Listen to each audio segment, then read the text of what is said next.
Auston Matthews has one season to prove he's still the guy, not one season to win a cup, not one season to lead the league in goals again. Just one season to prove he's still Auston Matthews. That's the warning coming out of Toronto right now. And honestly, it's hard to argue with it. Let's get into why this year might be the most important year of his career. Rewind to the 2023-24 season.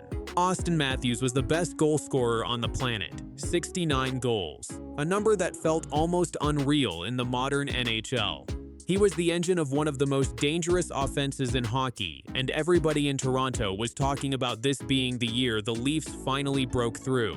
Now fast forward to last season. Matthews played 60 games. He put up 53 points. That's not just a dip, that's the lowest point total of his entire career. His assist numbers dropped hard too, going from 45 helpers down to just 26. And on top of the drop in production, he suffered a serious knee injury, a grade 3 MCL tear, which cost him time and clearly affected how he could play.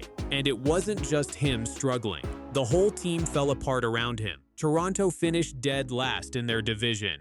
They missed the playoffs completely, for the first time in 10 years. After years of being one of the most talked about teams in hockey, the Leafs were suddenly on the outside looking in. So you've got the best player on the team having his worst season, on a team having one of its worst seasons. That combination is exactly why people are using words like make or break. Here's where it gets interesting. Toronto didn't sit still this summer. They went out and made some serious moves. And if you look closely, almost every single one of them seems designed around one question.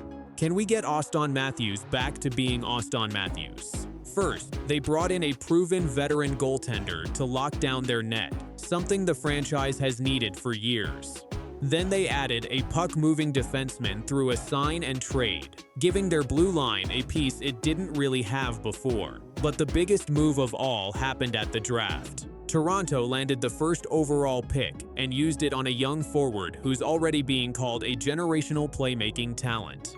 This isn't a kid who's just fast or just skilled. People around the league are saying he sees the ice like a veteran already, and that his passing ability could change the identity of the entire offense. Add in a handful of depth forwards brought in to round out the middle six, and you've got a roster that looks noticeably different from the one that collapsed last season. Here's the thing though, none of these additions are flashy superstar names at forward. They're depth pieces, a defenseman, a goalie, and a teenager who hasn't played an NHL game yet. Which means the front office isn't just handing Matthews a super team and hoping for the best. They're building a support system around him and trusting that he still has that elite level in him. In other words, this offseason wasn't built to just win.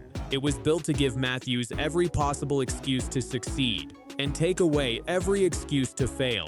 Now let's talk about the comments that got everyone buzzing this week. A former Leafs defenseman turned radio host sat down and did not hold back. His message was simple: better line mates can only do so much. At some point, Matthews has to be the one who makes everyone else better. He brought up a name that Leafs fans know very well.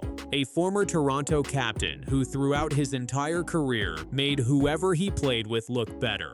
Wingers would join his line and suddenly start scoring more than they ever had before. That's the standard being held up here. Not just score goals yourself, but lift the players around you. And then he brought up the obvious comparison. Matthews' old winger, the one who's no longer with the team, was the guy who unlocked that 69-goal season. Take that winger away, and Matthews' assist totals and playmaking dropped off a cliff.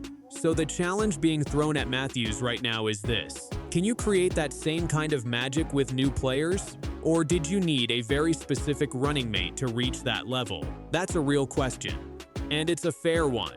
As for who might be lining up next to him this season, the name getting the most buzz is that rookie playmaker Toronto just drafted. The idea is simple. Put a pass-first, high-IQ young player next to a shooter who just needs the puck delivered to his stick, and see what happens. There's also a physical, hard-nosed winger who's expected to battle for pucks in the corners and set Matthews up in high-danger areas. On paper, it sounds like a good fit.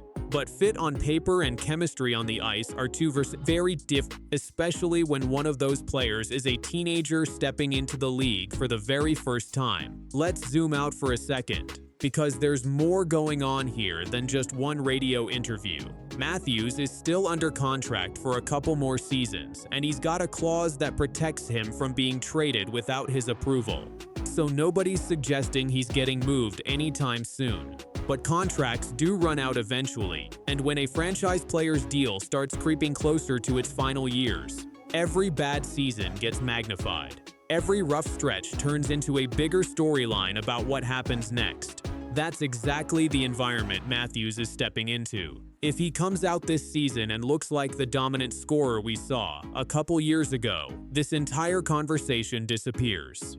Nobody's talking about his future beyond Toronto if he's putting up 70 points and carrying the offense again. The doubts vanish the moment the production comes back. But if the slow start continues, if the injuries linger, if the chemistry with these new pieces doesn't click right away, then the noise around his future is only going to get louder.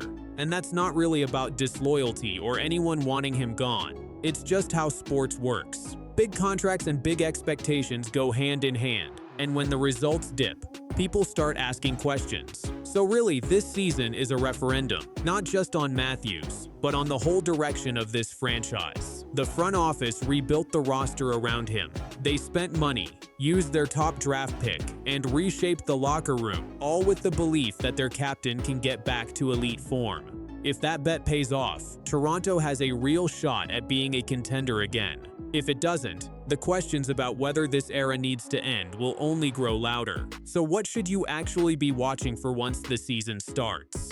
First, keep an eye on his assist numbers, not just his goals. That was the biggest gap last season compared to his peak year. If his playmaking comes back and he starts setting up his line mates the way he used to, that's a great sign the recovery is real.